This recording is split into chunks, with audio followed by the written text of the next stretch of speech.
what's meant for you is not going to pass you by. Hi, Kristen. Hi. Thank you for joining me. Of course. So we've been working together, known each other for about 5 years since COVID, right? Yeah. What made you want to even work with me? So I had done traditional therapy for a while, and I feel like that was really helpful with kind of navigating divorce and everything that was coming up for me personally. But I did feel like I had a lot of self-work that I still wanted to do. And I just think you're the most like amazing person ever. Like I'm so impressed with you and your journey, and you're just so much light. And I don't know, I felt compelled to work with you. I was on this spiritual journey that you kind of helped really gain momentum for me. So I wanted to work with you for love, self-love, and just kind of everything in general in life to manifest and really get to that next level. So after your divorce, what did you really believe about love? So I absolutely believe in love. I believe in marriage for sure. But I guess after my divorce, I took a hard look too at myself, and like the hardest truth that stood out is I don't think I ever had self-love before I met you, and being in the marriage and every chapter of life before.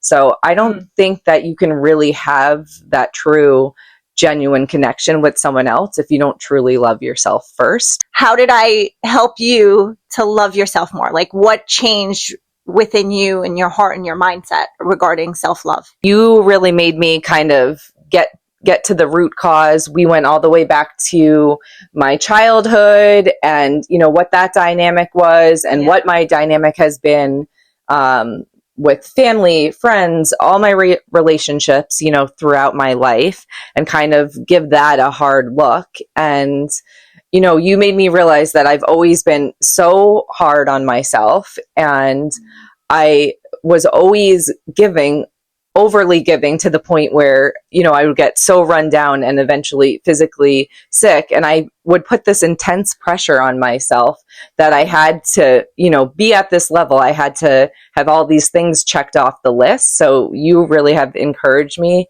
to carve out time and take time, to meditate or do yoga or work out. So that was awesome, because I'm one of these people that's just like constantly on the go. I like working out, but I don't like stretching, and I'm just like not super comfortable like sitting in my shit with the quiet. So you kind of forced me to deal with that head on, but ultimately it has brought me a lot of peace and calm. And I do not get run down nearly as much to the point where I get sick. So that was a huge change for me. So how would you describe yourself from where you started to where you are today? I guess when you met me too, I was kind of living this forced life of what I thought should be my life. And I was, trying to stay on this trajectory, but because I was married and I wanted, to make it work however that was. So if that meant, suppressing myself and putting myself on the back burner, I was willing to do it at that point in time. I don't know. I feel like I'm a completely different person in every which way. Like the core of me is still like I am who I am. But I'm a much better healed version of myself. I have amazing friends and community in place with the Goddess Loft. So that has really been a huge factor. I've moved a couple times. I have a new home. I have a beautiful life with my daughter. I have a whole new career and that I've built from scratch. So that's been really rewarding to be able to do that. So, and none of this is the life that I would have envisioned or even thought was a possibility for myself if you asked me like 6 years ago. And I'm very happy in a relationship now for the almost past year, and I'm excited to see what the future entails. Okay, so last question. What advice would you give to a woman that is heartbroken, wanting to get divorced or about to go through a divorce or is newly divorced, and someone who's like just done with men or done with relationships? I've been there. I've been divorced. I then had my heart broken, and that sucked to feel that feeling. So I definitely have felt that multiple times in my life. So I know what that means.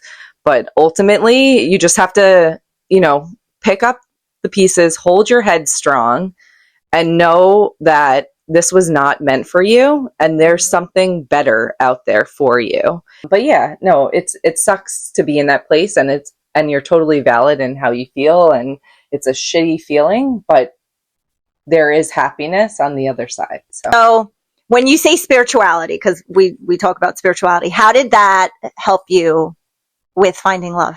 I think with the spirituality too, it's kind of having this mindset shift, that what's meant for you is not going to pass you by. And so there's something very comforting in knowing that. So if you're in a bad place, you're meant to be in that place, but it's temporary. It's not permanent. And there's a better place, a better love, and so much happiness ahead. So don't even worry about it. Drop the mic. Thank you. I love you too.